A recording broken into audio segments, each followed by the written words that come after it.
invade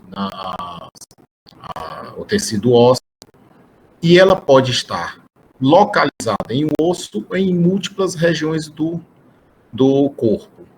E dentro do próprio osso, ele pode ter um acometimento somente localizado ou pode ter um acometimento em várias regiões desse osso, e isso vai depender do tempo de evolução, como a gente vai ver daqui a pouco. Geralmente só tem um agente etiológico. Né? Um agente etiológico vai lá, infecciona e começa o quadro de osteomielite. Mas pode haver uma combinação, como, por exemplo, no pé diabético. Por que no pé diabético? Porque como tem uma diminuição de sensibilidade da pessoa com diabetes, às vezes ele faz múltiplos ferimentos. E existe uma infecção que é muito comum em pacientes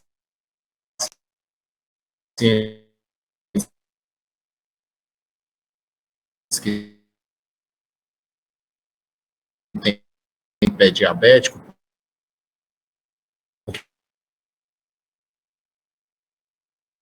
hormonas. E aí a infecção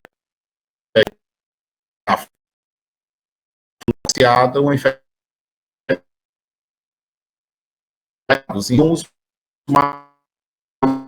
mais comum, a classificação faz de acordo com a duração dos sintomas. E a crônica são as infecções acima de 6 semanas. Por que as agentes são diferentes? Você tem maneiras diferentes de tratamento e resultados diferentes a longo prazo. As infecções agudas, com menos de 2 semanas, quando são identificadas, tratadas da forma correta, tem uma evolução muito melhor do que uma infecção que já tem mais de 6 semanas de evolução que você vai ter que tratar. A gente vai ver mais na frente o porquê dessa diferença. Geralmente, a maneira como a infecção acontece é a instalação por via hematogênica. Você tem uma infecção em outro local do corpo e essa infecção fica fazendo êmbolos de bactéria, êmbolos infecciosos, e ela vai e se instala no osso. Essa óssea, que é a via hematogênica. A via exógena acontece em situações específicas. Rua, aquele tecido ósseo tem contato com da poeira e aí aumenta o risco de ter uma infecção. O iatrogênico são aqueles pacientes que têm infecção após procedimentos cirúrgicos. Na ortopedia, isso é um medo diário. Toda vida que algum ortopedista vai fazer uma cirurgia, um dos pontos que o preocupa indistintamente, independente da subespecialidade, independente do que ele esteja operando, é o risco de infecção. Você vê um ortopedista começar uma cirurgia, você vê o tanto que ele lava, que ele limpa, e que ele protege aquele local que ele vai fazer a incisão, porque o risco de infecção existe, felizmente ele fica em torno de menos de 3%, a média mundial é essa, mas quando acontece, aquilo vale pelos outros 97% que você tem sem infecção. Então, essa é uma das maneiras também de acontecer a osteomielite. E por contiguidade, nos casos de artrite séptica ou pioartrite, como a gente vai ver mais adiante. A evolução depende muito da resposta do hospedeiro. Então, a gente classifica aquele hospedeiro que tem a resposta piogênica e não piogênica.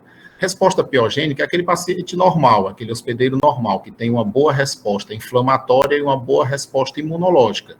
E isso, a longo prazo, acaba contribuindo para que ele tenha uma piora do seu quadro, o que parece meio paradoxal, mas é isso que acontece. E o paciente que não tem a resposta piogênica, ou não piogênico, ele tem uma resposta mais lenta e essa evolução acaba sendo mais arrastada e depois você fica tendo até uma dificuldade maior de diagnóstico. Então vamos falar da osteomielite aguda, aquela que é com menos de 2 semanas. É o tipo mais comum de infecção óssea, tá? Normalmente acontece em crianças, ela tem 2 picos, abaixo de 2 anos e acima de 8 anos, entre 8 e 12 anos. Abaixo de 2 anos, às vezes em crianças que passam por procedimentos, por exemplo, crianças que nascem com prematuridade ou com algum outro problema que precisam de intervenções neonatais, eles são muito submetidos a métodos invasivos de diagnóstico, de tratamento, e aquilo pode provocar um quadro de osteomielite.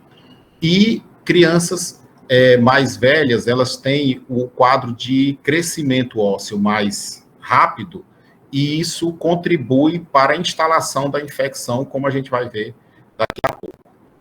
A metade das crianças que se tem registradas com osteomielite, elas têm menos de 5 anos, tá? Por conta da fase de crescimento. É mais comum no sexo masculino, tá? Em todas as faixas etárias. A bacteremia é o fator predisponente.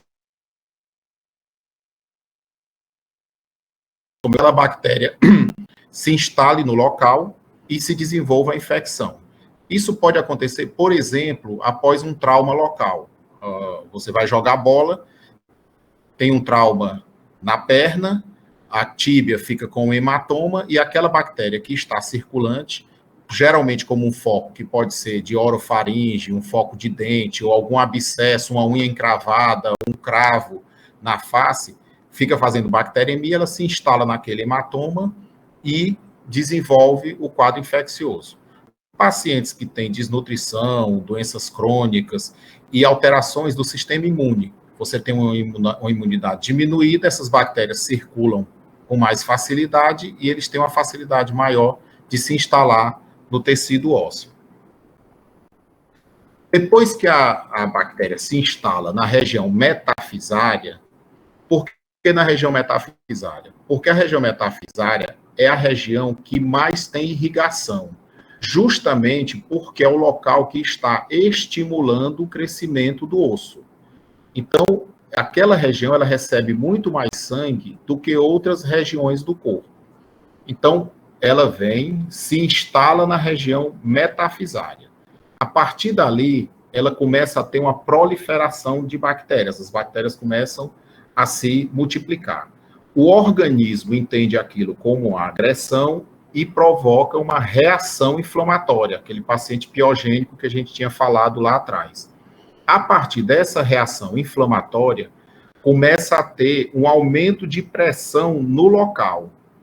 Com esse aumento de pressão, os pequenos vasos terminais são obstruídos. Quando eles são obstruídos, o sangue deixa de chegar naquele local. Isso faz com que aquele tecido morra e facilita que a bactéria fique ali alojada e se desenvolvendo. Então, ela se aloja, começa a reação inflamatória, isso atrapalha a circulação, morre o osso, facilita a proliferação de bactéria. E aí, quando ela começa a se proliferar num tecido morto, começa a formação de tecido purulento, de material purulento. E aí forma o abscesso.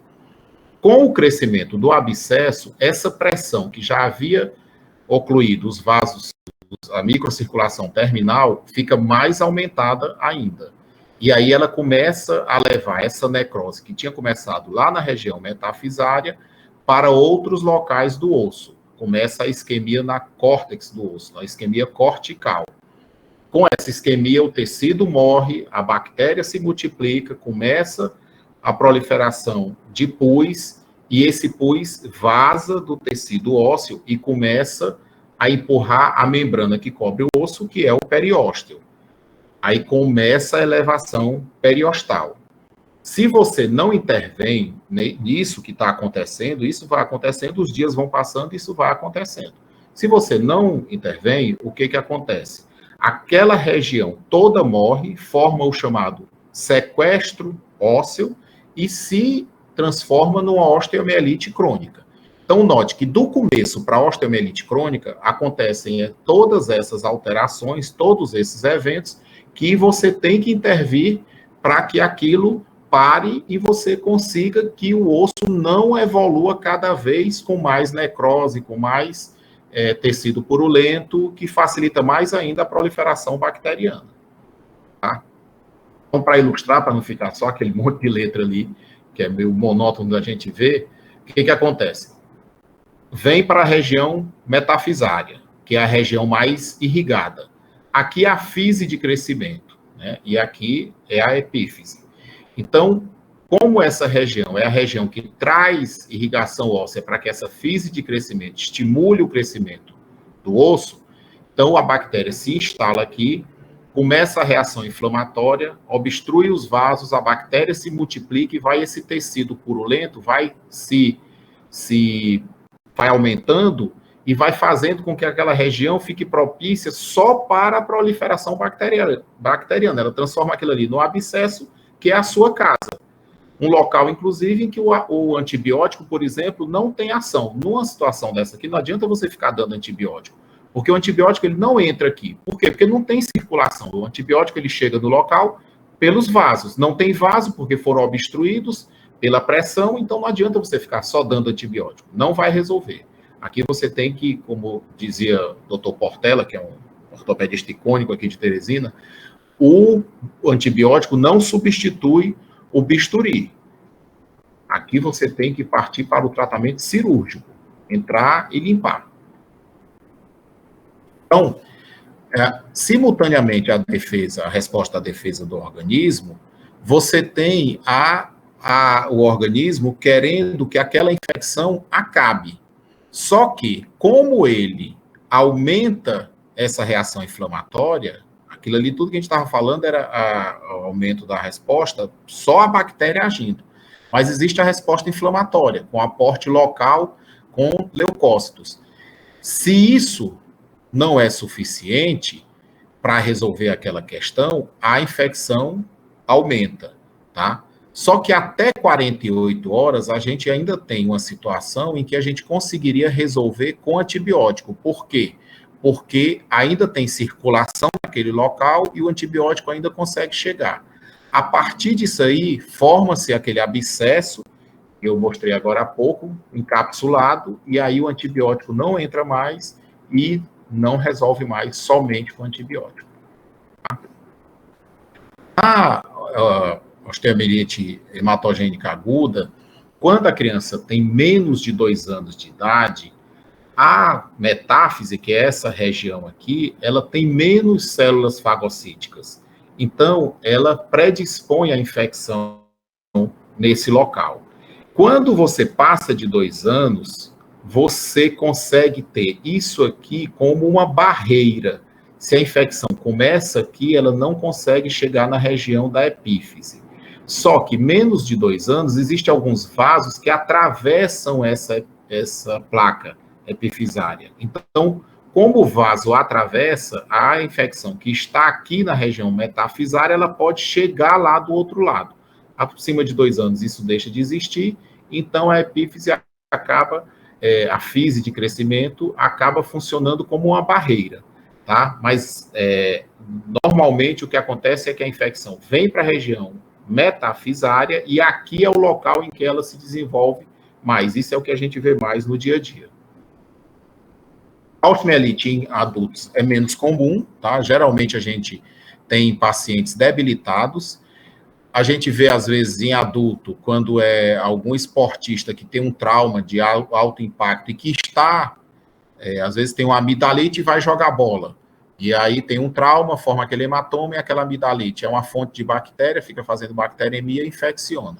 Mas, geralmente, isso não é muito comum da gente ver. A gente vê mais em indivíduos debilitados, com baixa da imunidade e que predispõem ao desenvolvimento de infecções. Tá? A gente tem os corpos vertebrais, geralmente são acometidos, existem algumas infecções que são na região perineal, por exemplo, e aí existe o plexo venoso de Batson, que é na região lombar, que leva essas bactérias para os corpos vertebrais.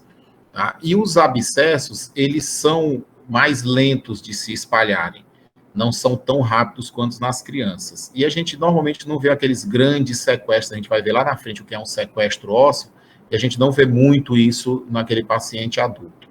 Tá? É preciso que a gente sempre tenha lembrança de que à medida que a infecção vai destruindo o osso, ele vai transformando aquele osso em algo mais frágil e que predispõe, por exemplo, a uma fratura patológica. A fratura patológica é aquela fratura no osso por um motivo que não deveria justificar. Por exemplo, se você cai da moto e quebra a tíbia, isso é uma fratura. Se você está passando e bate a sua tíbia numa cadeira e ela fratura, isso é uma fratura patológica, tá? Porque um trauma de você encostar numa cadeira não é para quebrar um osso. Então, isso é uma fratura patológica. Então, a infecção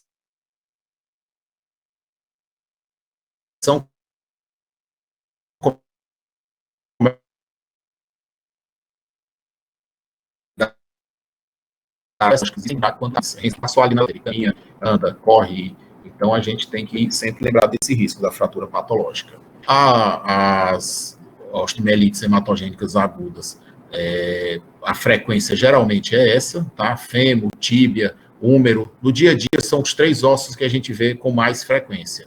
Mais raramente em fíbula, rádio, nas falanges e no calcâneo, mas o dia a dia que a gente vê mais é fêmur e tíbia, tá? A artrite séptica, que nós vamos falar no final, a mais comum é no joelho, depois no quadril e mais raramente no cotovelo e no tornozelo. O dia a dia mesmo é joelho e quadril, é o que a gente vê com mais frequência. Um caso de osteomielite hematogênica, a osteomielite veio para a região metafisária e acabou levando a uma destruição justamente por quê? Porque ela vai disseminando tecido purulento, o tecido purulento vai substituindo a parte óssea e ela vai destruindo o tecido ósseo. Aqui no quadril, assim como no ombro, com o agravante de que a região metafisária fica dentro da articulação.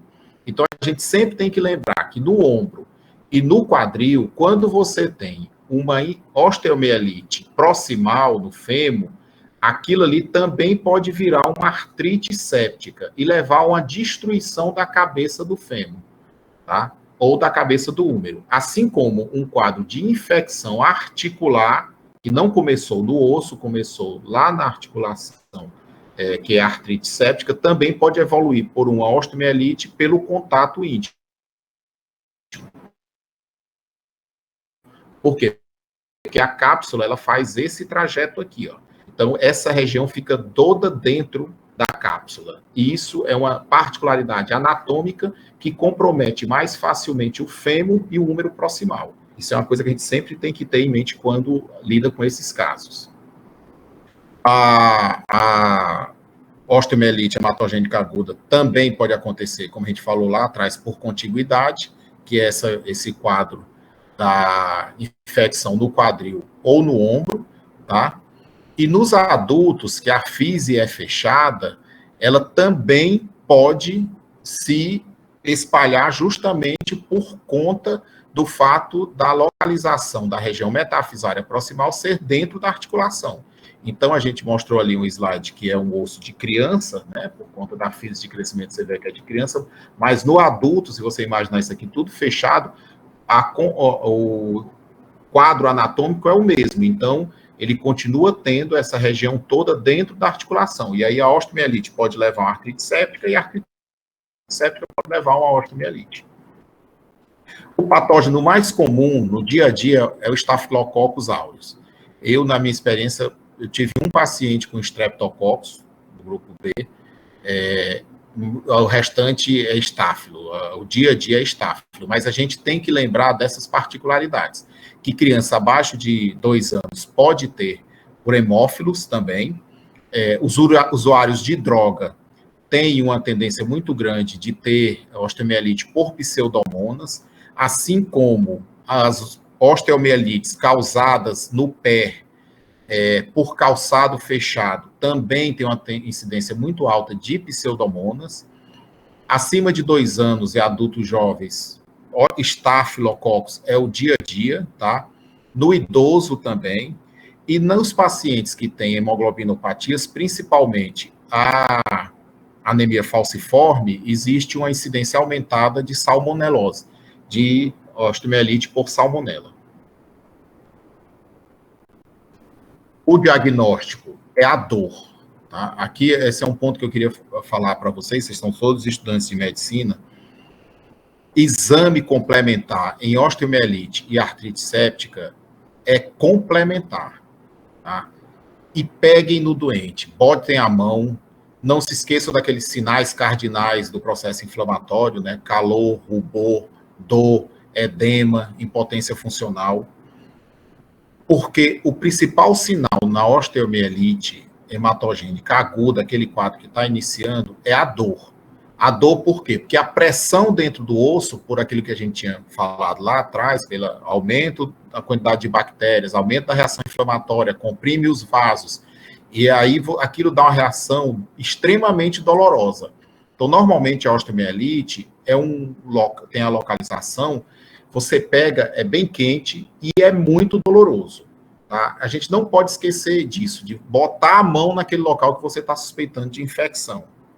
Edema, você pode ter edema, mas como é que você vai ver o edema, por exemplo, de uma suspeita de osteomielite num quadril, que ele está lá dentro e você não tem acesso a uma palpação tão superficial como, por exemplo, na região do joelho, do punho, do tornozelo. No ombro também, às vezes, você não vê tanto edema assim. Então, dor é o principal sinal para a gente, né? Ou sintoma. Sinal quando você palpa que a criança ou o adulto sente a dor, refere a dor. Comprometimento do estado geral, tá? Na criança, geralmente ela começa a perder o apetite, tem muita anorexia. Ela pode ter a hiperemia no local, pode ter febre, tá? Em pacientes que são imunossuprimidos, às vezes nem tem febre. A impotência funcional, quando é artrite séptica, ela é bem mais acentuada. Quando é osteomielite, como às vezes não é dentro da articulação, ainda consegue ter alguma função. E a dor, a palpação da região metafisária, tá? Você pode ter essa clínica toda mínima em crianças jovens, idosos que são imunocomprometidos e nos pacientes jovens imunocomprometidos. Mas não se esqueçam de examinar o paciente, de pegar no paciente, pegar no local que você está suspeitando de um quadro infeccioso. Esse é o principal método diagnóstico. Você pode ter exames de laboratório no hemograma, você pode ter, vejam que eu vou falar aqui várias vezes, pode ter, porque às vezes você tem isso tudo normal, tá? A gente lê isso e quando a gente cai na prática, a gente vivencia isso. Tá? O paciente com a osteomielite, um hemograma normal. Então, quando tem alteração, você tem uma leucocitose, em casos mais arrastados, você tem anemia. Tá?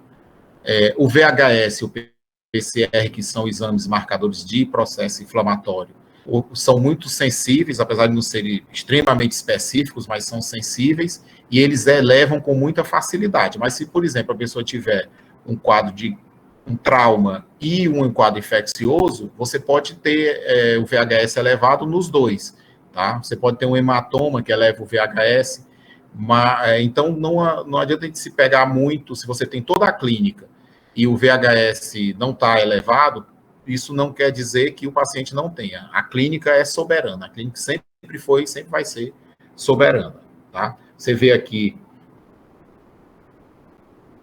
a evolução do VHS, ele sobe, você faz a artrocentese, que é a punção do ombro, né? Vai fazendo os controles, aí ele vai caindo à medida que você começa o tratamento, né? Internação, início da vancomicina, que é o antibiótico, e aí você vai tendo a queda do VHS. A mesma coisa com o PCR, ele sobe rapidamente, e aí começa a cair, e cai à medida que você vai tendo a evolução do tratamento exitoso, né? A radiografia, se você tem um quadro muito inicial, você não tem alteração. Tá? Às vezes tem um edema de partes moles. Então não adianta a gente... se você pega um raio-x que já tem alteração, então você sabe que aquela osteomielite já tem pelo menos uns 10 dias. Porque é esse o tempo que leva. Por quê? Porque depois que começa o quadro inflamatório e infeccioso, é que vão começar a acontecer aquelas mortes que eu tinha falado lá atrás, a formação de abscesso, e isso leva um tempo, não é um dia para o outro, leva 10, 15 dias. E aí é que a radiografia começa a apresentar alterações como essas aqui, que você vai tendo essa mudança de consistência com esses quadros aqui, que a gente chama de esclerose, o inchaço, né, de partes moles e essas lesões aqui como se fossem buracos, lesões em saco bocado, com essa reação branca ao redor, que é uma reação esclerótica, que é típico da resposta inflamatória do paciente, tá? Aqui, com certeza, quando você faz a drenagem, isso aqui está cheio de tecido purulento, tá? No raio-x, a gente sempre tem que lembrar que existem outras situações que parecem muito com a osteomielite. O que mais preocupa a gente são os tumores, principalmente o tumor de Ewing. Por quê? Porque às vezes você tem um quadro de dor com alterações radiográficas, com, na cirurgia, material purulento e, na realidade, é um tumor, principalmente o sarcoma de Ewing. Então, por isso que toda osteomielite a gente pede, quando faz a cirurgia, a cultura e o anátomo patológico. O estudo anátomo patológico faz a biópsia, manda para estudo e sempre questiona se é ou não um tumor. Porque às vezes você lava um osso com pus, e na realidade era um quadro de tumor que tem tratamento completamente distinto. Então, sempre lembrar que você tem que fazer diagnóstico diferencial com tumor nos casos de osteomielite. Tá? Isso aqui é aquela elevação do periósteo que eu havia falado. Tá? Aqui, o periósteo normal é isso aqui, aí ele eleva e calcifica. Na criança, ele calcifica com muita velocidade. Então, ele faz esse buraco aqui, né, essa lesão lítica, que é justamente pela destruição, e aí vem para a região do periósteo. Aqui, se você deixa evoluir, ele vai fazer uma fístula até a pele e drenar tecido purulento. Você pode lançar a mão de uma tomografia. Qual é a grande... Sempre tem que ter a tomografia? Não. A grande vantagem da tomografia é que você vê, hoje em dia tem as tomografias com reconstrução, você vê uma imagem tridimensional, tá? E ela é melhor para você ver tecido esponjoso, como, por exemplo, calcânio, a asa do ilíaco, os corpos vertebrais, que o raio-x muitas vezes não lhe ajuda tanto. E aí a tomografia vê melhor. E em casos mais antigos, quando você tem o sequestro ósseo, que você quer localizar onde ele está, a tomografia também tem um papel fundamental. A ressonância é um exame bem mais caro, ele tem uma sensibilidade altíssima, ela detecta precocemente alterações inflamatórias, porque você visualiza precocemente o edema ósseo, mas é um exame que não se faz de rotina. Somente naqueles casos em que você está com dúvida ou que quer fazer o diagnóstico diferencial com outros tipos de doença, é que você pede uma ressonância. Mas não é um exame pedido de rotina. E os casos que a gente vê, normalmente não se precisa da ressonância para fazer o diagnóstico. Recentemente eu vi um caso que se ficou nessa dúvida se era artrite séptica, ou se, com osteomielite, ou se era alguma outra doença, e a gente fez a ressonância mostrou que não parecia ser um quadro infeccioso, era um quadro, apesar de clinicamente ter sido internado como infecção, mas tinha um dado que fugia da infecção, que é muito importante, a questão da impotência funcional. Como era no quadril, a criança mobilizava o quadril, caminhava, isso não é comum da gente ver. E aí, por isso se desconfiou que não fosse infecção, e se insistiu mais em outros exames, fez-se a ressonância mostrou que era um quadro que parecia ser uma doença proliferativa, que infelizmente depois confirmou que era uma leucemia e não um quadro infeccioso. Mas o que fez-se chegar nesse raciocínio foi porque era um quadro suspeito de infecção, com pouca ou nenhuma dor no local. Aí aquela história, a clínica é soberana. E aí se suspeitou de outras coisas, foi se investigar, e na realidade era outra doença mesmo, era uma leucemia. Cintilografia óssea é um exame que também não se usa no dia a dia, às vezes a gente usa em pacientes com suspeita, principalmente quadril ou ombro, que você não está ainda fechando o diagnóstico, são pacientes que às vezes têm algum quadro de imunodeficiência ou que não tem alterações laboratoriais ou com menos dor, e aí você acaba fazendo essa cintilografia para confirmar o diagnóstico. Você injeta uma substância que ela vai se ligar aos locais em que tem reações inflamatórias intensas. E essa imagem aí que vocês estão vendo, essa parte mais escura aqui, é onde o material que a gente injetou, você vê que ele se distribui no corpo todo, mas com mais intensidade aqui. Então, isso aqui é a bexiga, por onde ele vai ser eliminado, você vê que ele se deposita bem aqui na bexiga. E aqui não era para ter, ele era para ser claro como o outro lado, aqui é escuro, aqui é claro.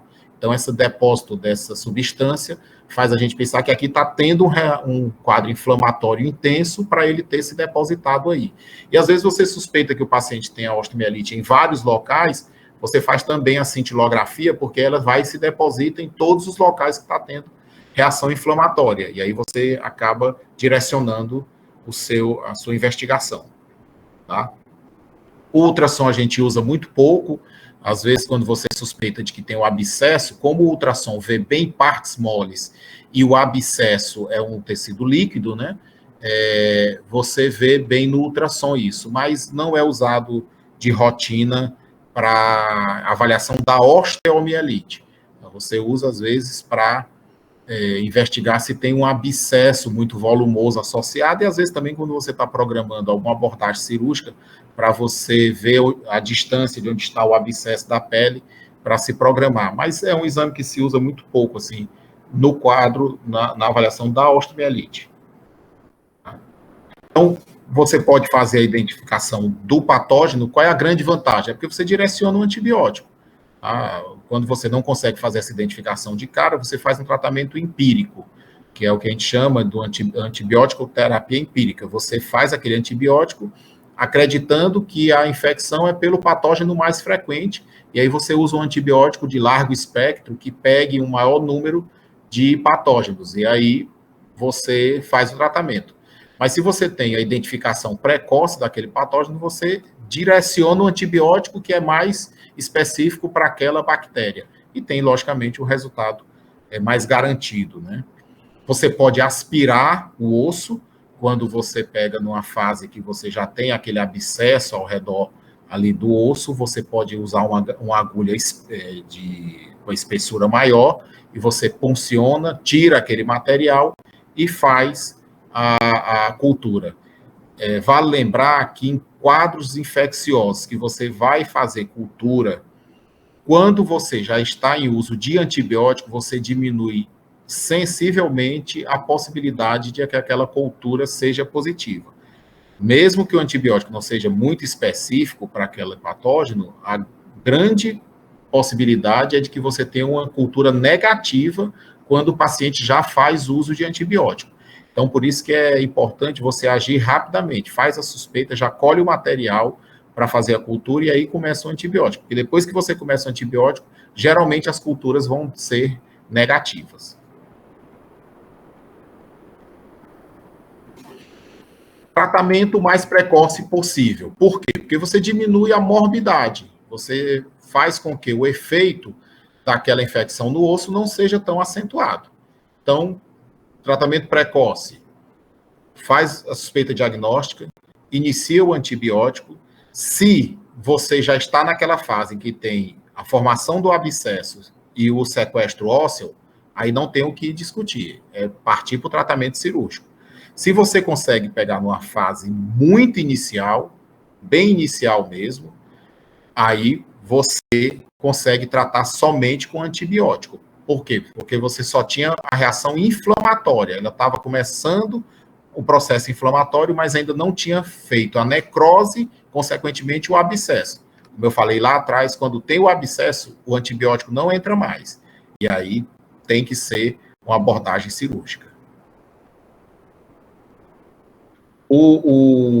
Existem os princípios de tratamento, isso aqui é uma coisa que vocês ainda vão ver muito no curso de vocês, tá? O antibiótico, ele vai ser apropriado antes da formação do pus. Você quiser tratar só com antibiótico, antes que forme o pus. Os antibióticos, eles não vão agir em tecidos que não têm circulação ou abscessos, tá? Antibiótico não substitui o bisturi, ele não chega onde chega o bisturi. Se a remoção for eficaz, o antibiótico que você vai usar, a remoção desse tecido necrosado, ele vai evitar a formação de novos focos de infecção. Então, o antibiótico tem que ser usado quando você opera para evitar a formação de outros locais de infecção. Então, é combinação de antibiótico mais cirurgia quando já tem o abscesso. A cirurgia não deve danificar mais o osso, né? Aquele princípio básico de Hipócrates ainda, primo non nocere, né? Primeiro não ferir. Então, você tem que preservar o máximo possível de tecido ósseo e tecido mole, vírgula, contanto que todo tecido morto seja removido, tá? Se você precisa remover muito tecido, remova. Você não pode remover mais do que o necessário e nem deixar tecido necrosado porque acha que vai remover demais. Não adianta. Se você deixar aquilo ali, você vai ter que voltar lá para poder retirar o que você não tirou da outra vez. E depois da cirurgia, continua-se a necessidade de antibiótico. Geralmente se deixa o paciente internado por 10 dias e depois se continua o antibiótico por até 6 semanas. A indicação da cirurgia, como eu falei, é quando tem a presença do abscesso, com o objetivo de drenar e remover todo o tecido necrótico. As técnicas variam, tá? Existem as técnicas em que você faz a perfuração óssea com broca, outras com osteótomo, isso são quadros assim, são técnicas mais específicas, não vale a pena a gente ficar falando sobre isso, mas o princípio básico é remover o tecido morto.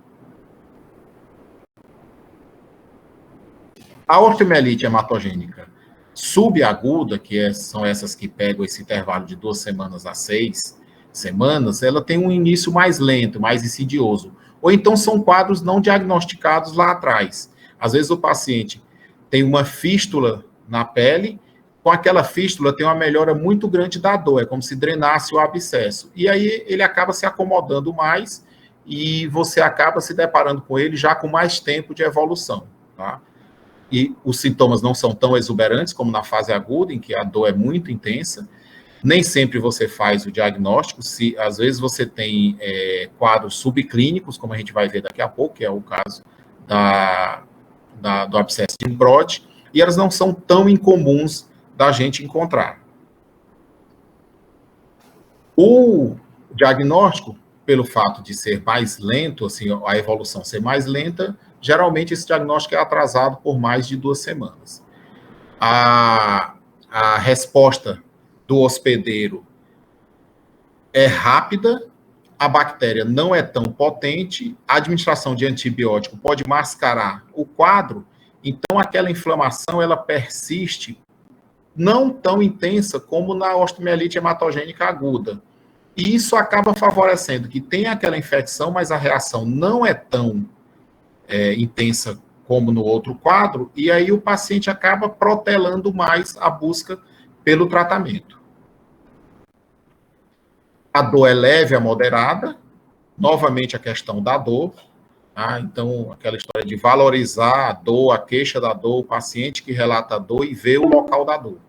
E os sinais e sintomas sistêmicos são bem menores do que o agudo. Não tem aquela toxemia, perda tão grande de apetite e aquele quadro de tanta limitação funcional, limitação de mobilidade. E a temperatura não é tão elevada como nos casos agudos, em que você tem uma temperatura bem mais elevada e, às vezes, febre com 39 graus. Tá? Os leucócitos geralmente são normais, lá na aguda a gente pode também ter, mas isso aqui é mais frequente na subaguda. O VHS, que lá na aguda sempre estava elevado, né? Raramente, só em pacientes muito imunodeprimidos você poderia não ter essa elevação, mas mesmo assim é muito raro você ter. Aqui já só 50% tem essa elevação, e a hemocultura, que nos casos da aguda você tem 50% de positividade, aqui geralmente são negativas. A radiografia e a cintilografia normalmente ajudam bastante a gente, por quê? Porque como é um quadro mais arrastado, você já vê mais alterações ósseas, tá? E a cintilografia tem aquela capacidade de colocar lá o fármaco que você usa no local em que existe a reação inflamatória. A ressonância ajuda quando você está suspeitando novamente aquela questão do tumor. Ou então, quando você está querendo fazer um planejamento cirúrgico, você pode usar a ressonância. Esse aqui é um quadro de osteomielite hematogênica subaguda. você vê aqui, ó, esse halo, normalmente a consistência é essa, mas aqui você está vendo esse halo, ó, como se fosse uma lesão lítica, né, com perda de massa óssea. Isso aqui, tipo um perfil, e no AP você vê aqui também. Tá? Aqui, quando você drena, tem material purulento aí nesse local. Normalmente o tratamento é esse, é você abrir, fazer a limpeza, tá? E aí você pega o material, manda para a cultura, lembrando aquela história do uso do antibiótico, que pode atrapalhar essa cultura, tá? Você pode não ter aquele pus franco, quando você identifica mais precocemente, mas a reação inflamatória, que é aquele de granulação, isso você sempre tem. Novamente, o Staphylococcus aureus e o epidermite são os germes mais comuns, tá? O Staphylococcus aureus é o mais comum, e você pode ter essa identificação quando você consegue aspirar e fazer a cultura, em 60% das vezes você consegue identificar qual é o patógeno, qual é o agente etiológico. Tá? Existe uma classificação, essa classificação modificada, que fala das alterações que você visualiza, né? A radiolucência, que é aquilo que eu tinha mostrado, aquele local como se fosse uma lesão lítica, tá? E aí depois ela já tem a formação da margem esclerótica, isso aqui vai mudando à medida que o tempo vai passando. Quando vai saindo só da região lá da metáfise e vai para o periósteo, tem a reação periostal, que é localizada, aí tem a reação periostal na camada transparente, a radiolucência central na epífise, que já são os casos mais avançados, e os processos, aqui são a classificação que já fala dos corpos vertebrais, tá? E a gente sempre tem que lembrar, por exemplo, você está falando de corpo vertebral, tem que lembrar da diagnóstico diferencial com tumor, com outros tipos de infecção. E todos esses casos aqui, você tem que lembrar diagnóstico diferencial com tumor. Essa é a classificação, aquela região radiolucência, lesão do periósteo, lesão localizada, pegando o periósteo essa membrana azul aqui. Nesse caso, tem só elevação desse periósteo. Tá? Aqui já é na região da epífise, e aqui pega a região metafisária e a região epifisária. Isso aqui não se preocupe, lá na frente vocês vão fazer um bocado de prova e vão ter que saber essas classificações aí. O tratamento é a limpeza cirúrgica, tá? Você tem que fazer aquela abertura, retirar o tecido necrosado e para que, com isso, você tire um local onde a bactéria se reproduz facilmente. A grande função da cirurgia é essa, é acabar com a vida fácil da bactéria, tirar ela de um local em que a resposta do hospedeiro não consegue chegar, o antibiótico não consegue chegar. Por quê? Porque não tem a vascularização adequada. Então, a grande vantagem da cirurgia é essa. Existem alguns casos em que você consegue até tratar com só o antibiótico por 48 horas intravenoso e depois mais 6 semanas de antibiótico via oral. Mas aí você tem que pegar um quadro muito inicial e ainda sem a formação de tecido necrosado. Teve tecido necrosado, tem que fazer a limpeza cirúrgica. O abscesso de Brody, que é o mais comum que a gente vê, que ele tem esse nome, esse cidadão deu esse epônimo para ele é uma forma bem localizada de osteomielite subaguda. O último caso que eu vi foi no fêmur distal. Já tinha visto em tíbia distal, que a gente vê muito comumente em tíbia distal, e o último que eu vi foi agora no fêmur distal. Tá? Ele fica encapsulado, intraósseo, e aquela fase aguda que não teve a resolução completa, mas também não invadiu os tecidos adjacentes. Então, o organismo, ele capsulou ele naquele local. Tá? É um abscesso mesmo, só que dentro do osso. Você abre o osso todo viável, e de repente, lá dentro do osso, você tira um abscesso. Tá? É mais comum nos ossos longos de adultos jovens. Os pacientes que eu operei, todos eram adultos jovens.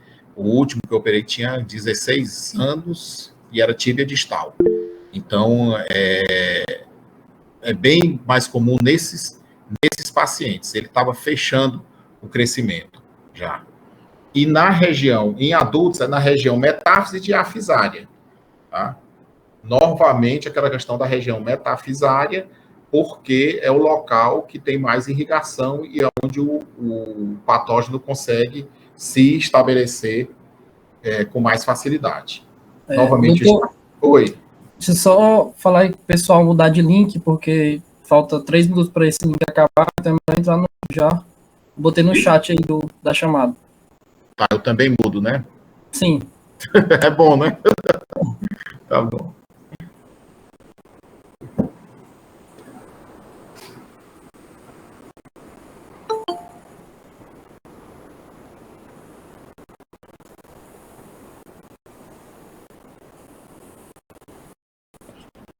Silas, como é que eu faço aqui? Só fechar, né? Eu vou lhe mandar lá no WhatsApp também. Tá certo.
Só aguardar o resto do pessoal.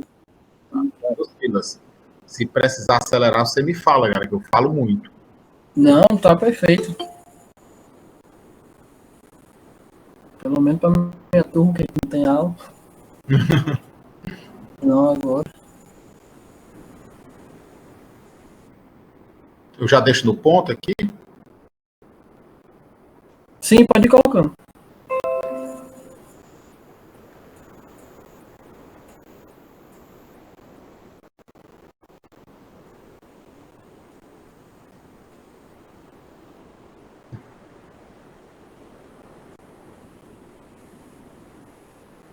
Você é que manda aí, viu?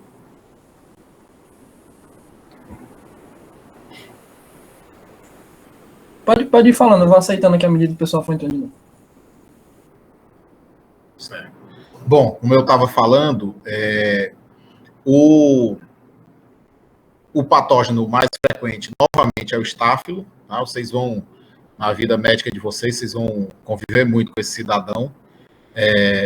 Às vezes, mesmo você pegando esse tecido e botando, fazendo cultura, ainda existe 20% de cultura negativa, tá? Nem sempre você vai ter essa cultura positiva, então, geralmente você trata com antibiótico que cubra bem estáfilo. A clínica é de dor, novamente aquela questão da dor, tá? A dor de longa duração, com muita sensibilidade no local. Às vezes é aquela criança que fica tomando um analgésico, a família dá um analgésico, e aí ele melhora ali 1, 2 dias, depois começa aquela dor toda novamente, e ele tem que. Aí começa de novo, a família vai no consultório, e você tem que sempre lembrar que dor óssea em criança é igual à radiografia, tá? 99% das dores, das chamadas dores do crescimento, que é um outro assunto, tem raio-x normal, tá? Mas você tem que sempre radiografar. Você não pode atender uma criança com dor óssea e não radiografar, porque pode ser uma infecção, pode ser um tumor, pode não ser nada, como 99% das vezes não é, graças a Deus. Mas uma radiografia já vai fazer uma diferença enorme para a vida daquela pessoa.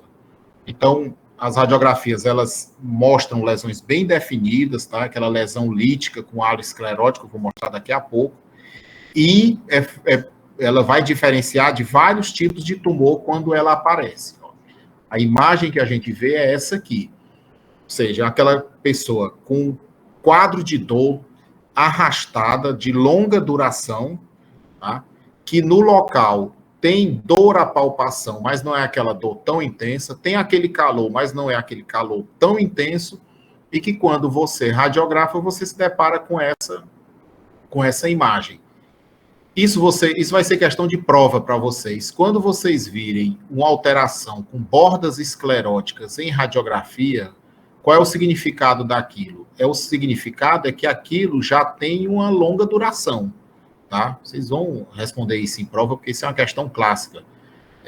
Então, sempre que você se depara com um raio-x que tem uma área lítica e com essas bordas escleróticas, significa que isso aqui está aqui há algum tempo, tá? Não são, e vocês lembram que lá na aguda, isso tudo se definia em 10, 12 dias. Aqui não. Aqui provavelmente seja um quadro já de mês e meio. Tá? Isso é um abscesso de Brody. Quando você faz a cirurgia, que você abre esse osso aqui, se você pensar que aqui é em 2 planos, né, AP e perfil, ele está no meio do osso. Quando você abre uma janela, geralmente a gente faz uma janela aqui, né, longe da física, para não lesar a física. Quando você bota a cureta, que raspa, né, parece uma colher, vem aquele tecido purulento mesmo. O tratamento é cirúrgico. Abrir, curetar, você deixa, não fechar hermético, né, não fazer aquela sutura completa, fechando todos os planos, você deixa um dreno, e eu particularmente tenho o hábito de só aproximar a pele, deixando um dreno de Penrose. Tá? Lembrar novamente, ele faz novamente aquela observação de que no abscesso o antibiótico não penetra por via endovenosa. Bom, a osteomielite crônica. Na osteomielite crônica, geralmente acima de 6 semanas, você já tem um osso morto. Aquilo tudo que a gente estava falando de reação inflamatória, de resposta inflamatória, já matou o osso. Não houve a intervenção cirúrgica, não houve o aporte de antibiótico, não houve a limpeza, aquilo foi evoluindo, matou o osso está morto lá dentro. E aí o que acontece? O organismo ele forma uma capa ao redor daquele osso. E aquele osso morto, dentro dessa capa formada pelo organismo, é o chamado sequestro ósseo. Ele tem um envelope de cicatriz, que é avascular, tá? E ele fica ali servindo como se fosse a bactéria, ela mata o osso e faz aquele sequestro, ela fica morando ali indefinidamente. Existem casos, vocês vão se deparar com um paciente que tem osteomielite há 15 anos. Tá? Vocês vão ouvir isso, a primeira vez que a gente ouve isso, a gente fica assustado, mas é isso mesmo. O paciente tem 15 anos de osteomielite, tá? Porque drenou, ele não dói mais, não vai matar ele, tá? Como no caso da aguda, que se evolui para vários ossos ou fica fazendo bacteremia e não tratada, pode até evoluir para um óbito, mas aqui não, aqui é um quadro bem mais arrastado e o paciente pode passar muito tempo com isso aí, tá? O tratamento é difícil, existe um ditado do dia a dia nos ambulatórios de que a osteomielite crônica não tem cura, não é assim, é trabalhoso, mas tem cura, mas é bastante trabalhoso, tá? É preciso que você identifique todos os focos de infecção, porque às vezes no mesmo osso você tem 2 focos, eu já me deparei com isso, de fazer uma cirurgia, fazer a limpeza, o paciente fica ótimo, dali a 3 anos ele volta com a nova fístula, e aí você faz a fistulografia, que eu vou mostrar para vocês o que é, e você identifica que, na realidade, ele tinha outro foco lá que você não conseguia ver, identificar. E aí começa o tratamento novamente. Tá? E essas exacerbações, esse aparecimento de fístulas e de secreção purulenta, isso pode acontecer por anos, como eu havia falado. E existe um dado importante. Às vezes você pega um paciente com osteomielite crônica, e aí alguém prescreve um antibiótico para ele, e aí ele fica ali um bom tempo assintomático. Aquilo dá uma diminuída na reação inflamatória no local que ainda tem viabilidade, dá uma mascarada, e aí ele fica bem por um período. Aí daqui a pouco começa o quadro novamente. Às vezes, essas infecções são tão antigas e facilitam tanto a proliferação de bactéria, que outros germes vão lá e também se instalam. E às vezes você tem uma infecção simultânea de várias germes, tá? Justamente pela cronicidade daquele quadro. Para fazer a erradicação da osteomielite, você precisa do desbridamento agressivo, tá? Existe um negócio chamado espaço morto, que é aquela região de tecidos moles que fica ao redor do osso comprometido. Então, aquilo ali tem que ser muito bem abordado, assim como o osso. Por quê? Porque a bactéria que começou ali no osso, ela já se expandiu pela região. Então, se você limpa bem o osso, mas deixa o subcutâneo com focos de infecção, na hora que você sair dali, né, a bactéria vai lá e volta para o osso.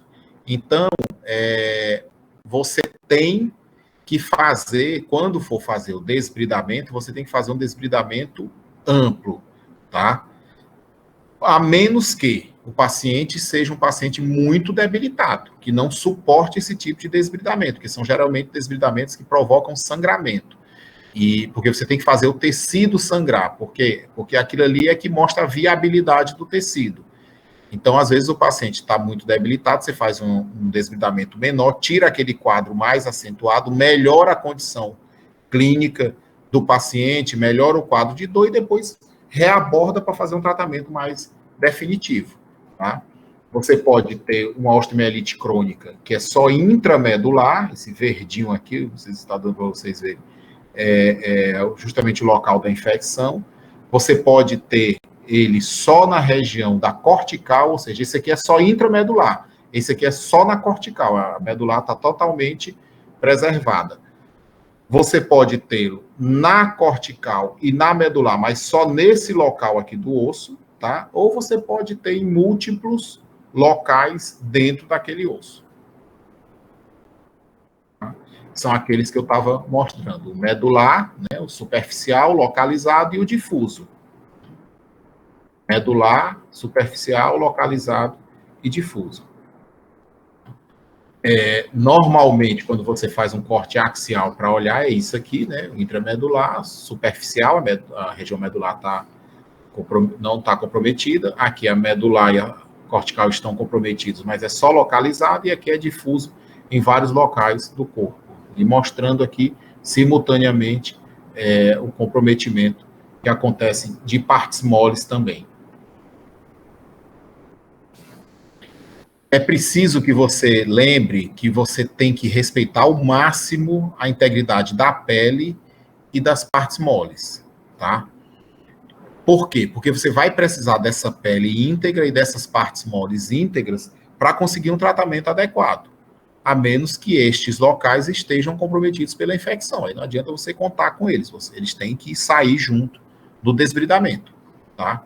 É preciso que quando você for fazer essa abordagem, ver a estabilidade daquele osso, quanto aquela osteomielite comprometeu o osso, para lembrar daquela questão que eu tinha falado lá atrás, das fraturas patológicas, a gente não pode esquecer isso aí, e da parte neurovascular, né? Preciso que a gente lembre que, como é um paciente que está com aquilo ali há muito tempo, já pode ter tido um neoarranjo daquela região, modificando uma abordagem que você faria numa perna, numa coxa, no antebraço, num braço, que nunca teve nenhum quadro infeccioso antes. Então, isso tudo tem que ser visto com muita calma, tá? O laboratório não ajuda muita gente, porque não tem nenhuma especificidade. Na maioria das vezes, o VHS e o PCR são elevados, mas não tão elevados como naquele da fase aguda, tá? E só 35% dos pacientes é que tem leucocitose. Para você ver como a leucocitose, a gente não pode ficar esperando por ela para fazer o diagnóstico. O diagnóstico, novamente, é clínico, desculpa. Clínico, diagnóstico clínico. Você tem que ter esse hábito de pegar no paciente, examinar, conversar e saber da história dele para você fazer o diagnóstico. Às vezes, você pede laboratório mesmo porque é uma rotina de pedir. E, às vezes, também para avaliar as condições gerais do paciente, se tem muita anemia, tá? Parte de controle de diabetes, para poder você fazer uma programação de tratamento para ele. A radiografia mostra aquela destruição lá da cortical, né, reação periostal, aquelas alterações que a gente esperava ver na aguda, dependendo da evolução do tempo, né, na fase inicial você não vê nada, com 10 a 12 dias você já vê essas alterações. Aqui a gente não tem essa preocupação, porque é um quadro tão antigo que todas essas alterações já são vistas. Quando você quer avaliar um sequestro, que é aquele tecido ósseo morto, com um invólucro ósseo ao redor, a tomografia ajuda muito, principalmente na programação de cirurgia, para você saber por onde vai abordar aquele sequestro. Por quê? Porque o sequestro tem que ser retirado, porque ele ali é a casa da bactéria. Se você não tira, você vai ficar com a bactéria se reproduzindo ali indefinidamente, porque o antibiótico não chega lá. Tá? E a fistulografia, que também ajuda, vou mostrar para vocês lá na frente, no planejamento cirúrgico. A cintilografia, você também, aquela questão que você tem uma captação aumentada naquelas áreas que tem acúmulo de leucócito e bactéria, tá?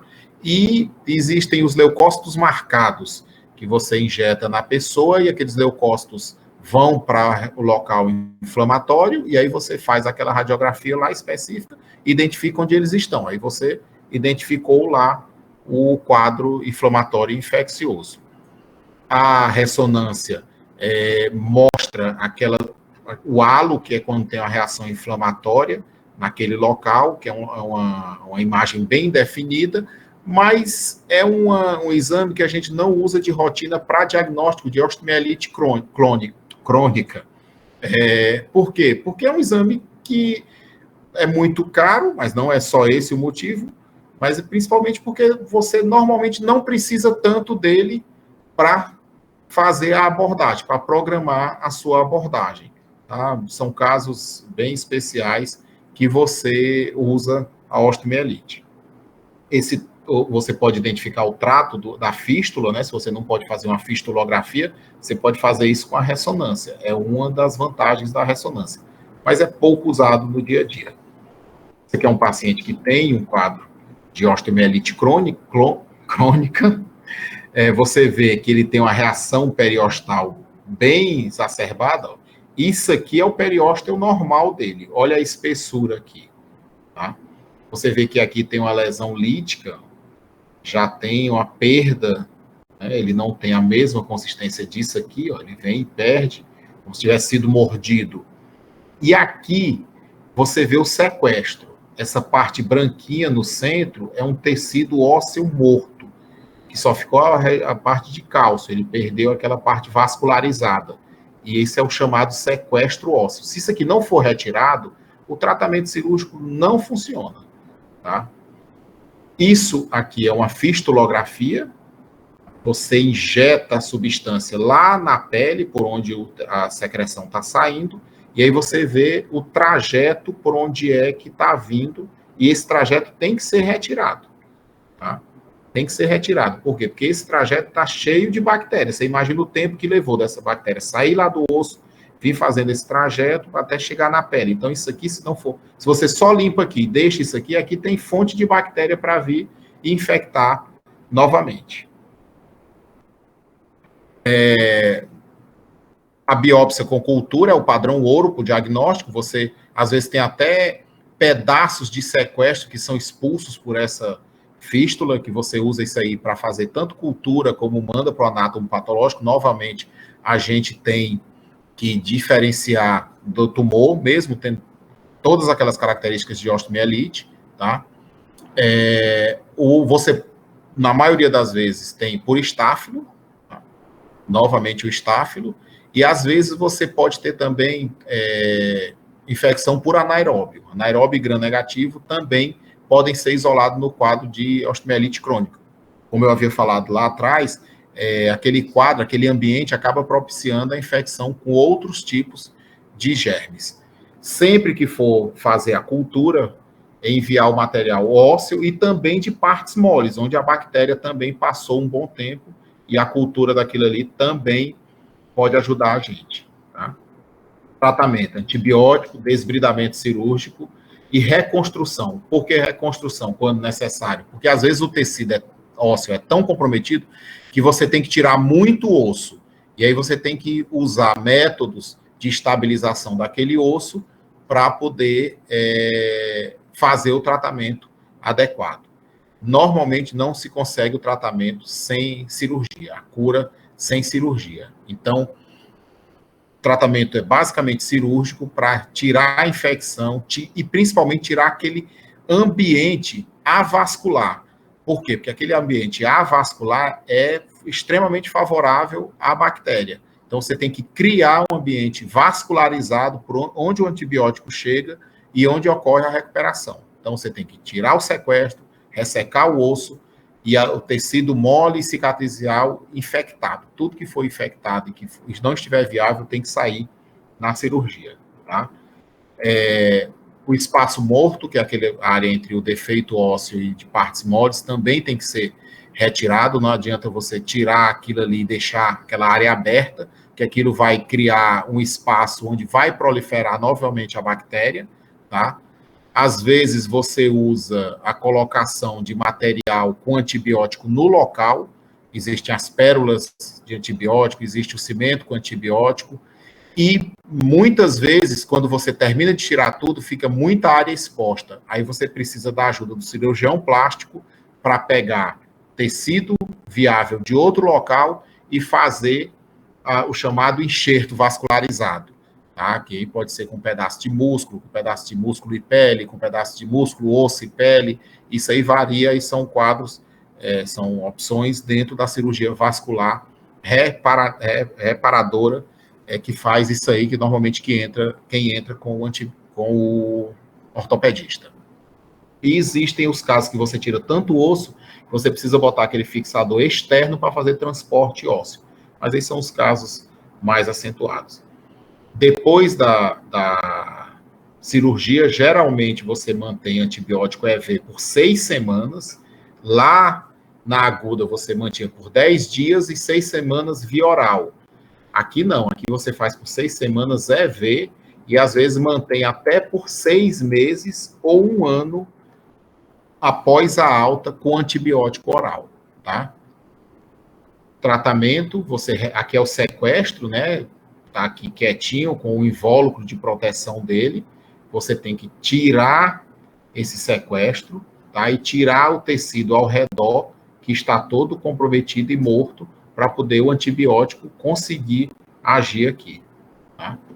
O espaço morto, que é aquele espaço que fica entre o osso e as partes moles, né? Esse material aqui, você pode usar de várias maneiras, existem várias técnicas cirúrgicas, uma das mais usadas é a técnica de Papineau, que você bota um enxerto ósseo para poder estimular a formação de osso. Existe uma técnica que você bota gaze, e aí você fica trocando de 2 em 2 semanas, que é para ter uma reação inflamatória, e aí aumenta o sangramento naquele local, aí você vem, coloca o enxerto de osso e fecha. Existem essas técnicas que você coloca músculo em cima, existem as técnicas que você tira o osso de outro local, como por exemplo a fíbula, e coloca, enfim, existem várias técnicas que você pode abordar esse local. Mas o principal é que você não faça cirurgia, tire o tecido morto e deixe isso aqui. Por quê? Porque aqui vai encher de sangue, vai virar um local de proliferação bacteriana e começa tudo de novo. Tá? Essa aqui é a técnica de Papineau, que é você tira o tecido morto, depois você faz o enxerto e no último estágio você faz a cobertura. Tá? Cimento com antibiótico, você coloca, porque aí naquele local vai ter uma concentração garantida de antibiótico, né? O cimento ósseo, vocês vão se deparar com isso aí, é um cimento que a gente usa em cirurgia, principalmente de prótese. Você pega ele, prepara e coloca naquele local ele cheio de antibiótico. Depois você tira, né, quando você vê que a infecção foi debelada, e faz enxerto de osso. Porque se você bota o osso e tem o risco de ter infecção, a infecção vai comer aquele osso novo e não vai adiantar. Então, você primeiro debela a infecção para depois fazer uma outra cirurgia mais definitiva. Existem as pérolas você faz a pérola de cimento, né, dentro de um fio, que é o fio de Kirchner, que você coloca dentro do osso, e aí você coloca lá parado para o cimento com antibiótico, o antibiótico ter aquela ação no local. Existem os sistemas de irrigação que você coloca para ficar lavando, você injeta o soro por um lado e capta pelo outro, injeta por um lado e capta pelo outro. Tá? Isso tudo são métodos que você usa para limpar e lavar. Existe a osteomielite especial, que é a osteomielite esclerosante de Garret. Por que a gente fala dela? Porque é uma forma crônica. Só que ela não tem abscesso e nem sequestro. Você olha e só vê esse osso espessado. Tá?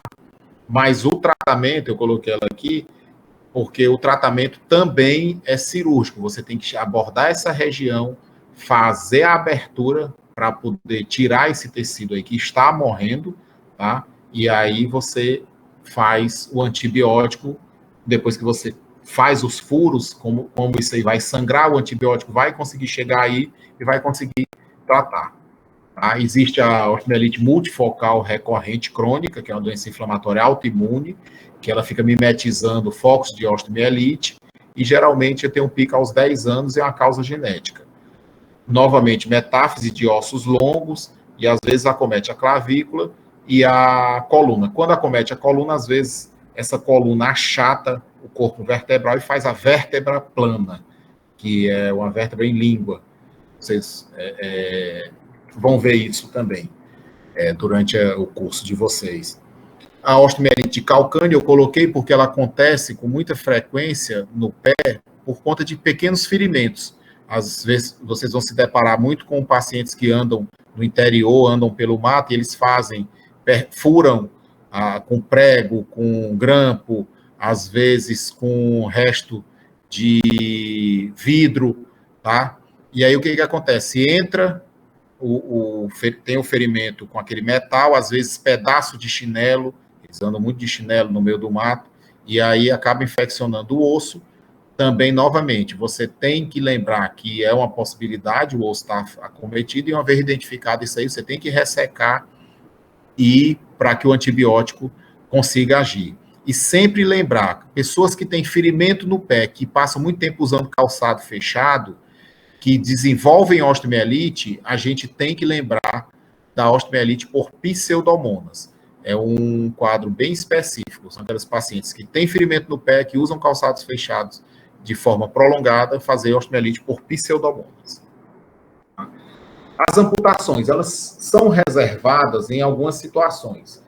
Primeiro, aquela osteomielite que tem uma evolução completamente desfavorável, independente da técnica de tratamento que você tenta. Tá? Ou quando ocorre malignização da osteomielite, que é muito rara, ocorre somente 0,2 a 1,6% dos casos, né? Quando acontece é com carcinoma de células escamosas. Eu nunca tive o desprazer de ver nenhum caso, só relato de literatura. Mas já vi alguns casos de osteomielite que evoluíram para infecção, porque aquilo acaba consumindo muito do paciente, tanto do organismo dele, como da vida social. E às vezes o próprio paciente pede para que seja feito a amputação. Mas não é uma coisa muito de rotina. Existe muito essa lenda de que a infecção não evolui e tal, vai acabar amputando. Isso não é muito rotineiro. Tá? Mas é uma opção também de tratamento em casos extremos. Silas, eu ainda tenho aqui a parte de artrite séptica. Como é que nós estamos aí, cara? Por mim, a gente continuava, mais meia hora aí o link. Pronto. Pode ir? Pode sim. Pode, né?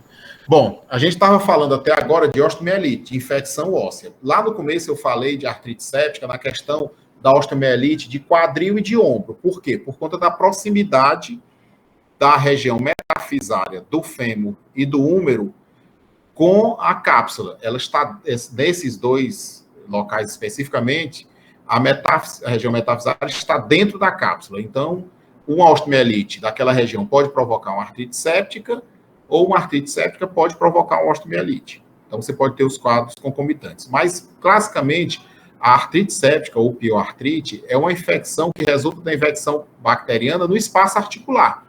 Você pode ter uma artrite séptica de joelho, de quadril, que são as mais frequentes, aí tem tornozelo, cotovelo, punho, dedo, articulação temporomandibular.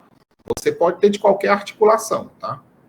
Normalmente é por via hematogênica, mas você pode também ter por inoculação direta, por trauma ou cirurgia. A inoculação direta, às vezes, você tem como consequência de uma punção articular ou de uma infiltração. Existe uma técnica que você usa para tratamento de dor, de quadro inflamatório, que é com infiltração de medicação dentro da articulação. E isso, dos riscos, por isso que a gente sempre fala isso para o paciente, às vezes o paciente, vamos fazer uma infiltração. Olha, infiltração dos riscos é a infecção. Então, essa é uma das maneiras de se ter artrite séptica. Pacientes que sofrem acidentes, né, por trauma, pacientes que são submetidos à cirurgia, e a disseminação por contiguidade, que eu expliquei ainda na parte de osteomielite. Tá? Novamente, o Staphylococcus aureus é o patógeno mais comum. Tá? O hemófilos abaixo de 2 anos, acima de 2 anos, volta a ser só o estáfilo. Como eu tinha falado lá atrás, o estáfilo vai ser um companheiro de vida aí de vocês, tá? Pacientes que são jovens, que são sexualmente ativos e que geralmente não se protegem, porque acham principalmente que a AIDS não mata mais, às vezes você se depara por uma artrite séptica por Neisseria gonorreia, tá? Eu já tive o desprazer de ver um paciente com osteomielite, com artrite séptica de tornozelo por Neisseria gonorreia, tá? 20 e poucos anos. E dos pacientes mais idosos, novamente o estáfilo volta a ter importância. Tá? No trauma, dependendo do local do trauma, você tem bacilos gram-negativos, você tem também anaeróbio, às vezes com terra, paciente que tem trauma, por exemplo, no campo, local de roça, também pode ter por anaeróbio, mas o estáfilo sempre tem a sua importância. E aqueles pacientes que usam drogas injetáveis também tem um risco aumentado de ter infecção por pseudomonas, tá? Pacientes com artrite reumatoide, estáfilo, anemia falciforme, como eu tinha falado lá atrás, salmonela, sempre a gente tem que lembrar de salmonela em pacientes que têm hemoglobinopatias, quando eles estão com quadro infeccioso. Os pacientes com hemofilia estáfilo, novamente, e imunossuprimidos também estáfilos, que são o dia a dia. Só que no paciente imunossuprimido, a gente tem que lembrar das micobactérias e dos fungos, porque são infecções que normalmente não se desenvolvem num paciente com o seu sistema imunológico sadio, mas no imunossuprimido ela se desenvolve. Então a gente sempre tem que lembrar disso aí. Imunossuprimido ele pode ter uma infecção por fungo ou por micobactéria. A localização mais comum é no joelho, mas pode ser no quadril, no tornozelo, cotovelo, ombro. Tá? Existe a contaminação da membrana sinovial, né? Aquela infecção atinge o líquido sinovial. Quando tem esse acometimento, os polimorfos nucleares que fazem parte da nossa defesa migram para aquela região. Do resultante daquela degradação tecidual que acontece no local por conta dos polimorfos nucleares e do quadro infeccioso, produz lisoenzimas, são enzimas extremamente líticas. Essas lisoenzimas vão ter efeito direto sobre a cartilagem articular, daí o grande problema da artrite séptica, que é lesar a cartilagem. Como nós sabemos, a cartilagem, o músculo e o nervo, eles não têm capacidade de regeneração, e aí você traz um dano definitivo para aquela articulação. Por isso que suspeitou de artrite séptica é igual a tratamento cirúrgico. Com isso, o engurgitamento da membrana sinovial, membrana com M, com redução da vascularização local, facilita a proliferação bacteriana, e isso, como eu havia falado, leva à degeneração da cartilagem epifisária, da cartilagem articular. A dor local é o principal queixa, com limitação de mobilidade articular. É muito raro o registro de paciente que mobilizar aquela articulação. Eu vi até hoje, os pacientes tinham incapacidade de mobilizar a articulação, inclusive com posição antálgica. Geralmente, no joelho é inflexão e ele não quer que ninguém olhe para o joelho dele. O quadril é com flexão do quadril, rotação externa e abdução. A criança chega com aquela pernona aberta e ele também não quer, ele vem segurando e não quer que ninguém pegue. Isso ajuda a gente a diferenciar de uma sinovite transitória de quadril, que é uma coisa bem frequente da gente ver, que é após quadros infecciosos virais e que são doenças totalmente benignas, que não deixam nenhuma sequela, que tem uma evolução excepcional. Mas quando é o quadro infeccioso por artrite séptica, a criança, o adulto, ele não consegue mobilizar a articulação. Novamente, aquela questão do exame clínico. Tá? Aumento de volume articular, que você vê em tornozelo, joelho, punho, cotovelo, não vê tanto no quadril e nem vê tanto no ombro. O ombro ainda vê um pouco, mas muito menos no quadril. Sinais flogísticos também nessas articulações mais superficiais, lembrar daqueles sinais cardinais, né? Edema, calor, rubor, dor, impotência funcional. E a febre pode ou não estar presente, assim como nos quadros de osteomielite aguda. Exames complementares podem ajudar a gente, você pode ter leucocitose, pode ter aumento de VHS e PCR, a radiografia ela começa a ter alterações em quadros mais longos, mais antigos, tá? A gente não conta muito com o exame de imagem para fazer o diagnóstico, normalmente o diagnóstico é clínico, tá? A punção articular, ela pode nos ajudar bastante, você punciona a articulação e vem pus, aí você fecha o diagnóstico, aí você já aproveita e faz a cultura e antibiograma para direcionar o tratamento, tá? Você vê aqui, ó, a pessoa de 21 anos, que com esse joelho, né, começou um quadro de artrite séptica, você vê uma diminuição do espaço articular e, por último, ó, já um colapso aqui do espaço articular, já com certeza com destruição da cartilagem, porque o que ocupava esse espaço aqui era a cartilagem. Aqui ele destruiu a cartilagem, ficou só tecido ósseo, aqui e aqui. É um paciente que tem 21 anos, mas condenado a ter uma artrose bem precoce. O tratamento é drenar, tá? Com antibiótico empírico, se você conseguir a cultura bem, se não, você entra com antibiótico de largo espectro, pegando principalmente estáfilo e lembrando daquelas particularidades, tá?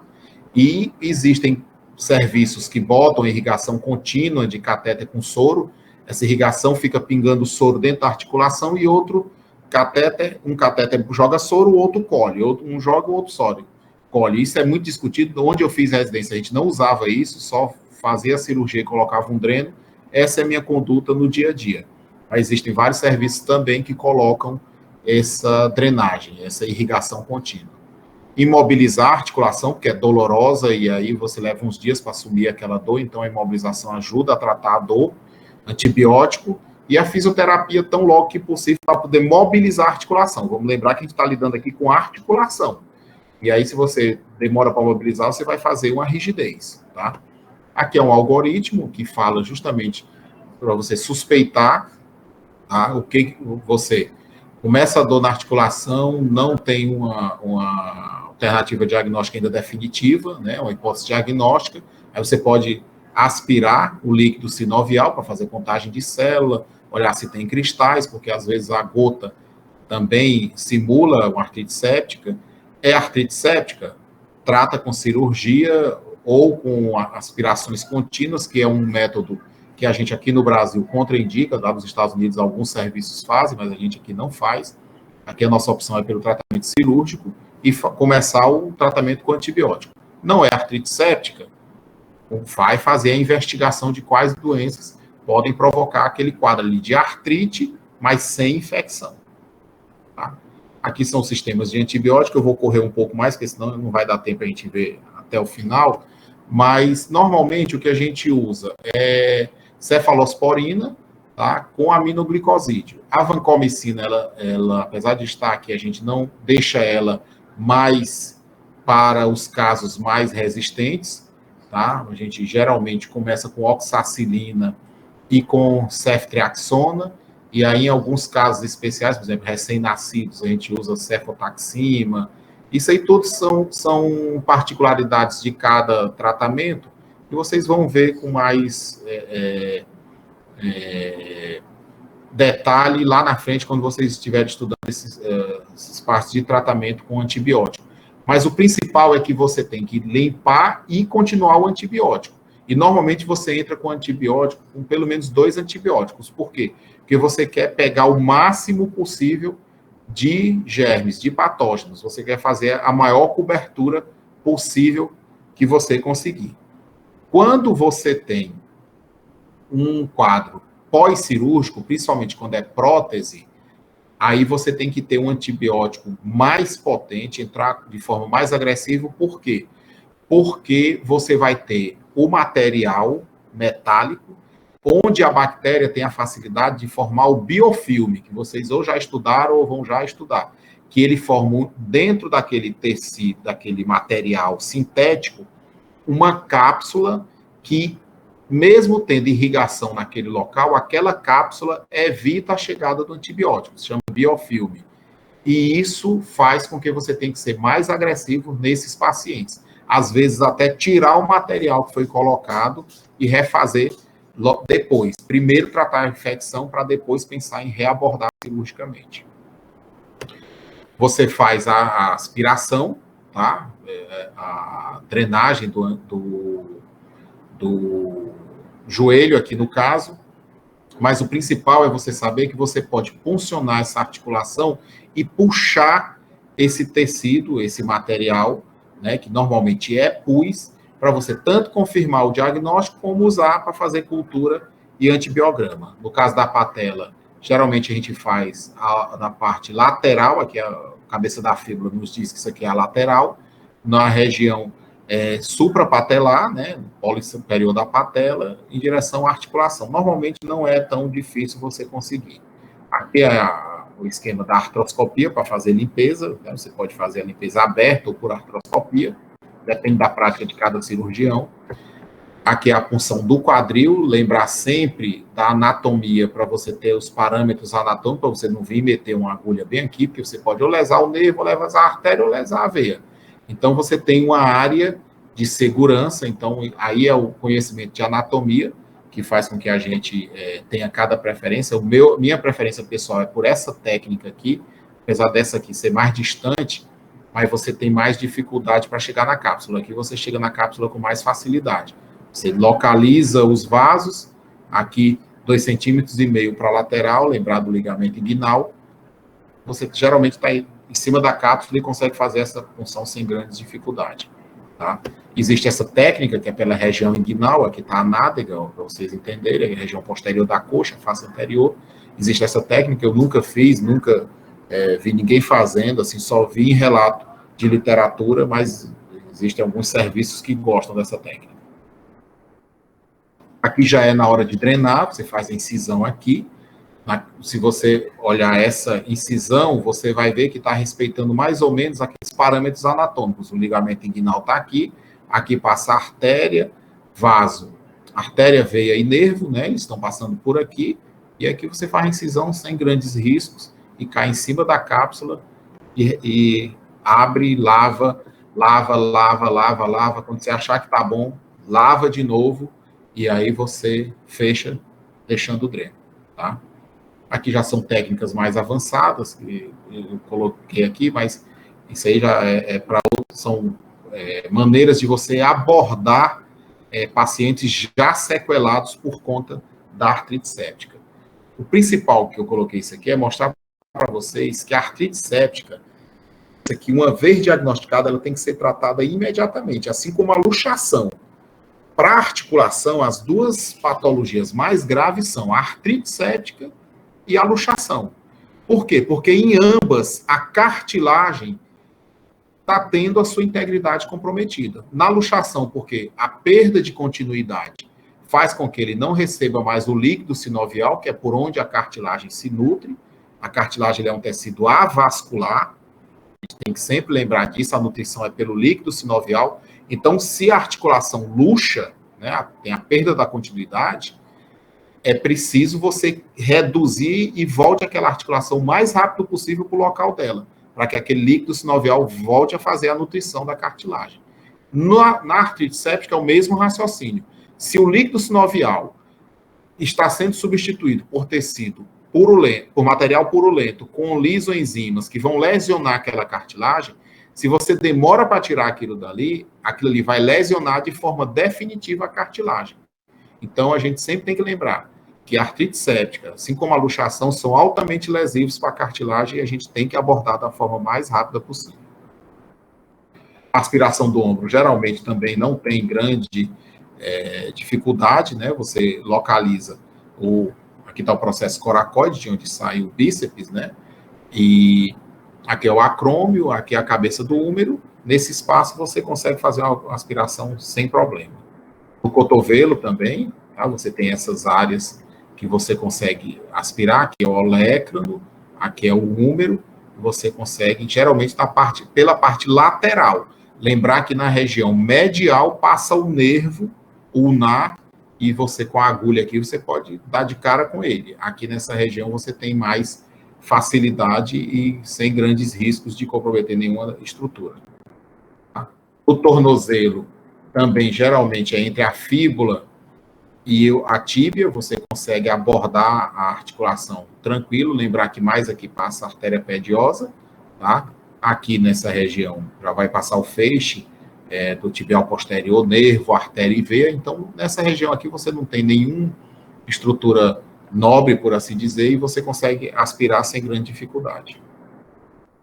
Aqui eu coloquei só para lembrar para vocês que na artrite séptica, novamente, lembrar que se você retarda o tratamento, o diagnóstico do tratamento, você pode ter sequelas definitivas com necessidade de intervenções grandes, como, por exemplo, essas cirurgias que você tem que fazer, osteotomias, para poder reposicionar a parte óssea, tá? Usando, às vezes,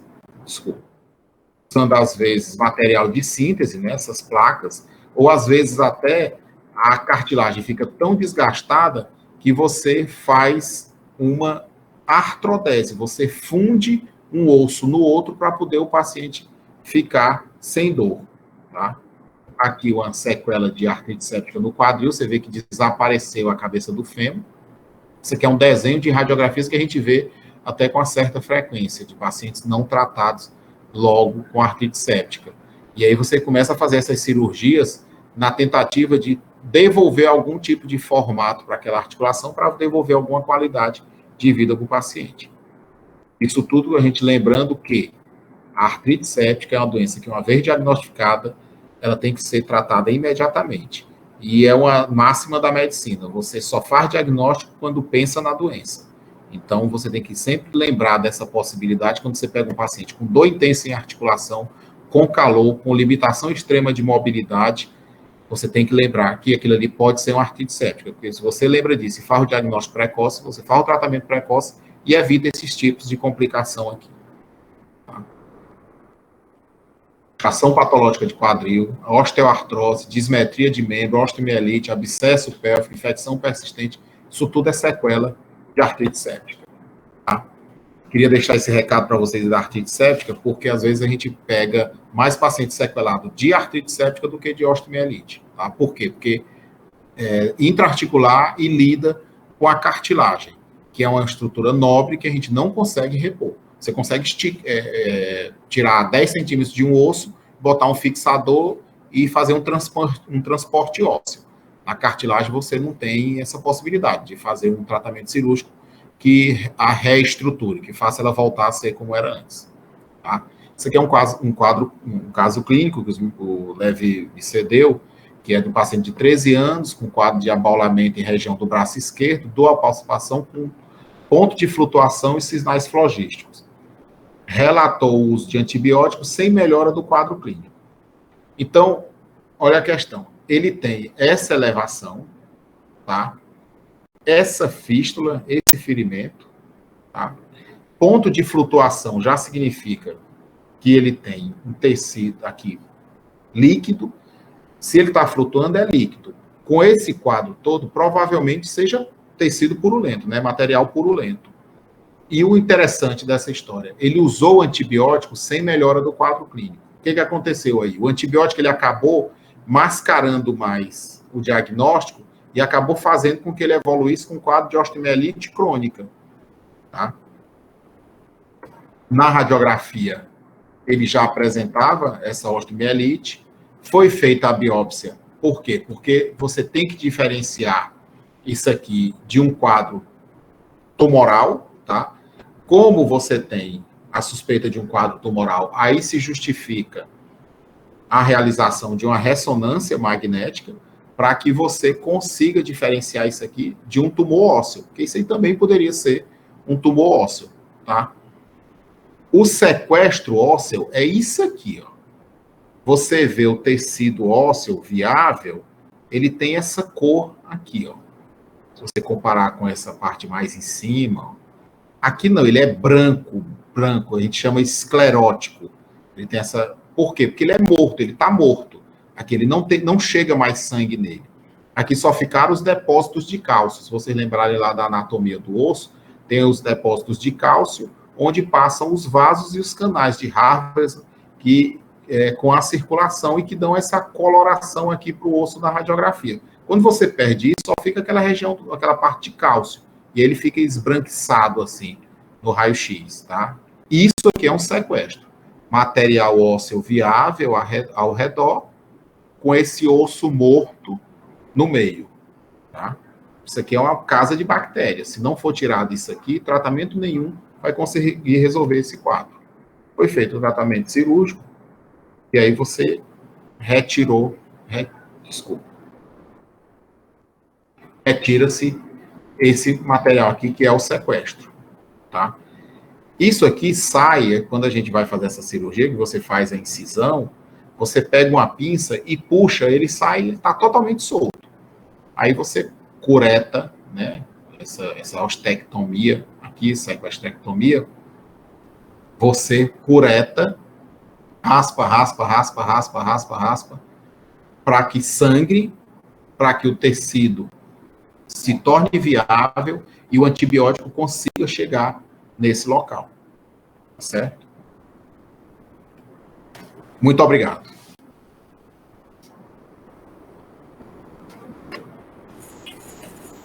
Obrigado, doutor. Eu que agradeço aí. Espero que tenha sido proveitoso para todo mundo, como foi para mim.